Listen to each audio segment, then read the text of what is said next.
I'm going to be a bit of a bitch for a minute and tell you something harsh but true about your content, because people need to hear this. Your content is elevator music. It is boring, it is beige, it is bland, and it is blending into the background. Good content needs an element of risk to it. So I'm going to give you a really quick test that you can use to tell if your content is playing it safe.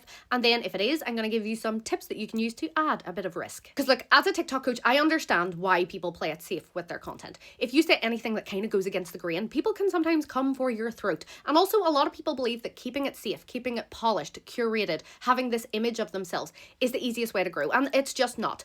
Audiences and algorithms reward disruption. There needs to be a sense of like emotional contrast, a little bit of discomfort, maybe a sense of novelty in your information as well. So here's a quick test that you can use to tell if your content is playing it safe, and it's called the button test. Every single time you go to hit that big red post button, you should feel some kind of buzz. If you don't, your content is too safe. Let me explain what I mean by this. Whenever you hit the post button, you should feel a little bit of discomfort. You should feel something like, oh, am I saying something that's going to ruffle feathers? Have I given a bit too much information there? Am I sure I want to share this? Is it going to change how people feel about me? Or you should feel some excitement about the information that you're sharing with your audience. If the only thing you feel is, oh, I can't wait to see how many views this gets, you're doing it wrong. Your content is probably way too safe. And if it is too safe, here are some things that you can do to add those elements of risk, make it stand out a little bit more. The first thing is having opinions in your content. You need to show what you think about things. Don't just give people information. You need to show them your thoughts, your opinions, your stances, your morals, and your values. Because people can get information from anywhere. What they can't get from anywhere is how you think and feel about something. And the more you get used to doing this, the more you make yourself an invaluable resource to people. They will seek out your account to see how you think and feel about different things.